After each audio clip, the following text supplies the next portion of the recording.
Ayun po. So, salamat po, Pastor. Una po sa lahat, Thanksgiving sa Panginoon at nandito po tayo ulit. No, kahit ipasok po tayo pagkatapos ng trabaho. Ayan, so habol po tayo ng prayer meeting. And praise God, kasama natin si Pastor Nico. Bali po siya po yung ating nagtuturo po doon sa Bible study mo sa Genpac, sa Northgate. So sa biyaya po ng Panginoon, kasama po natin siya ngayon. Ano po? Bilis lang naman na kwento. Paano po nagsimula sa biyaya po talaga ng Diyos yung ating pong Bible study po doon po sa Northgate, Alabang or Genpac, ano po, or sa doon po sa Alabang. No, sa biyaya po ng Panginoon, kasi ang prayer ko lang naman personally, no, hindi pa po kami magkakilala ni Pastor Nico. No, so panggabi pa kasi ako noon. No, yun pala, hindi ko alam na may mga Christian doon sa BPO, kasi ang alam ko sa BPO talaga kanya-kanya yan.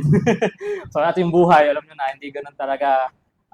Kumbaga, siguro may Christian, pero hindi ganun ka, hindi mo malaman kung sino, ano pa. Oo. Kailangan pa kilalanin para malaman mo, Kristiyano, parang ganun. Siyempre, ganoon din ako, tahimik lang din. No? So, ang prayer ko personally, siyempre, as a soul winner, ang puso talaga natin po, may bahagi ang salita po ng Diyos, ang salvation sa mga tao. No? At biyaya na lang yung Bible study na ngayon, sa biyaya talaga ng Panginoon po yan. Pero kahit isabi ko sa panalangin ko, Lord, kahit isang tao lang, no, what at a time, sabi ko nga, ika nga. No, pero isa lang yun lang, masaya na ako doon. No, kasi nasanay na ako na kahit pa paano meron akong karanasan doon sa nung senior high. No, nagkaroon kami ng Bible study doon ni Pastor Ronald sa kahit pa paano medyo yung lakas ng loob ko kahit pa paano meron. Pero hindi ganoon kalakas. Kumbaga sabihin talagang kasi syempre ibang world 'yan eh. That is corporate world. And then marerespetuhin mo yung nila, yung policy nila, and then kung nasaan ka. Kumbaga, syempre trabaho lang. No? So, biyaya na lang talaga makapag-share ka kahit sa isang tao. So, ang nangyari sa biyaya ng Diyos, yung nagsimula siya sa patotoo ko. Sa patotoo na yung pagsimba-simba lang na kailangan mo na Sunday. No, kasi nung training kami, 3 months na training, satsan. Sa biyaya ng Diyos, nakapag-church pa ako, Sunday. Atin pa. And then after ng training, palit ng lagay ng sa team, may ramp, tinatawag na ramp yon. So parang konti-unti. So satsan ulit yung off namin. Nakakatin pa ako ng church. Until such time na dumating yung panahon nagkaroon ng pagbabago sa mga schedule. No, kasi yung schedule namin sa work hindi siya fixed na Saturday, Sunday. So ang nangyari, iba-ibang team, iba-iba rin ang off. May Manchu, may Winter, mayroong Turf Fry, may Fry Sat, at may Saturday, Sunday, and Sunday, Monday. So ang nangyari, napunta sa amin, napunta sa akin, Wednesday and Thursday, Winter. Gitnang-gitna talaga. So, biro mo, ang kailangan ko, Saturday, Sunday. O kahit nga Sunday na lang sa biyaya ng Diyos. Kaya nangyari, Wednesday, Thursday. No, so, talagang labag talaga sa kalooban, mabigat sa kalooban, at syempre, kailangan mo ng kikitain. Eh, syempre, Panginoon, dapat priority natin. So, nagtatalo yung puso ko. Sa pangangailangan, at the same time, yung priority na dapat Panginoon inuuna po natin. So may mga ilang na Sunday na ganito na hindi nakaka-attend or nagpapalit ako sa trabaho para maka-attend ng birthday service. So ganun yung setup. So ang alam lang ng mga anong katrabaho ko, lalo yung TL ko, si TLJ. alam niya lang ay basta Sunday kailangan ko mag-church. Sunday na dapat off ako. Dapat Sunday yan. Kasi ang ginawa ko, lahat ng leave ko in-apply ko ng Sunday. So talaga inubos ko lahat ng leave ko sa Sunday. So wala akong pahinga para lang sa Sunday. So biyaya ng Diyos. And then yun po ang naging kagamitan sa biyaya ng Diyos, yun yung ginamit ng Panginoon, yung buhay na patotoo ko lang na unahin ng Diyos. No, kaya ang i-challenge po sa atin, unahin natin lagi ang Panginoon at ang bahala ng Panginoon magpala po sa atin. And then nangyari, si TL Jane nag-chat sa akin. Kasi nga lahat kami lugmok dahil nga winter yung napunta sa amin. Ang gusto namin kahit pa paano yung Saturday, Sunday. So lugmok kami, mabigat sa loob namin lahat sa team. Para kami nadaya Nag-off kami, nag-meeting sila, tapos ang expectation po namin, kasi number 1 kami yung team, kami yung performer na team. So expectation namin, yung makukuha namin, yung gusto naming off, makukuha namin. Nag-off kami. Nag-meeting sila. Pagpasok namin ng Friday, hindi namin nakuha yung gusto namin na dapat kami. Kasi ang sagsabi ng iba, ito yung op nyo makuha nyo yan kasi galing nyo kayo number 1. So kumbaga walang duda na kami makakakuha ng gusto namin. Pero pagpasok namin, masamang balita. So malungkot kami. And then pag uwi ko, sumasama ang loob ko, malungkot ako, nag-devotion ako personally. Basa ako ng devotional book, basa ako ng Bible. And then nag-post ako sa My Day as isang, alam niyo yung notes yan, yung notes.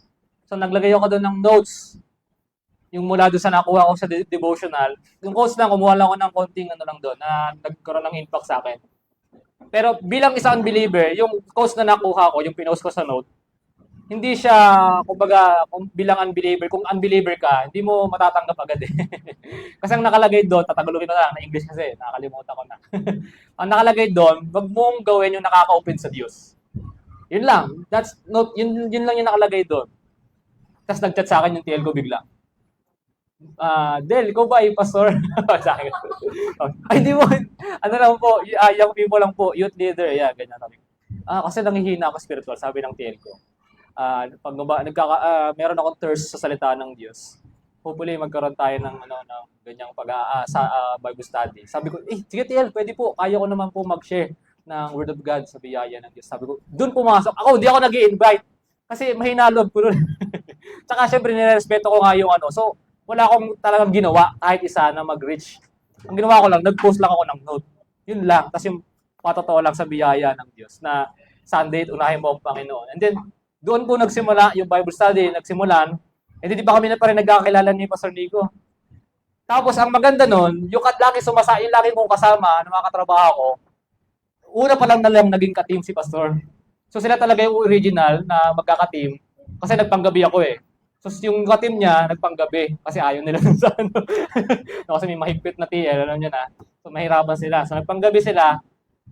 Pala, di ko alam na pastor pala, na Baptist pala. Si Pastor Nico. So, nag-lunch lang kami, nag-break kami, nakakilala ko si Pastor Nico. And sabi niya, ito yung pastor na sinasabi ko sa'yo, Del. Sabi sa akin, gano'n ng mga kasama. Siya pala yung pastor. Tapos, di pa alam na Baptist. Ang unang niya nabanggit, kailangan natin ituro yung salvation. Yun lang.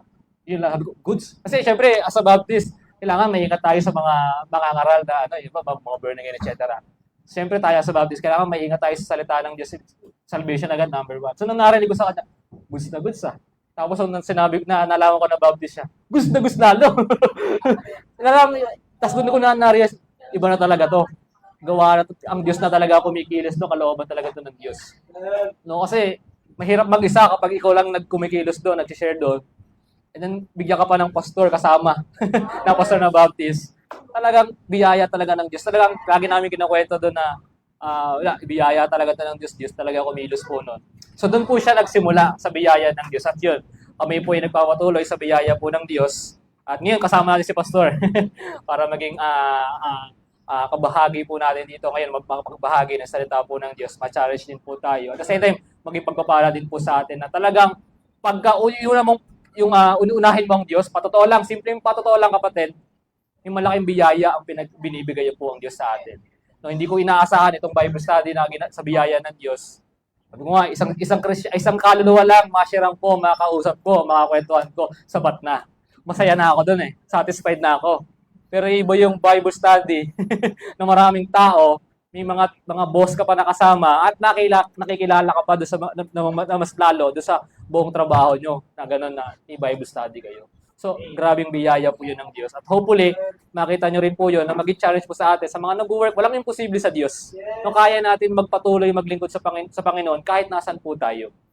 So, yun lamang po. Purihin po ang Diyos. Lahat po ay karangalan at kadakilaan lamang po sa ating pong Diyos po na po. Yun lamang po.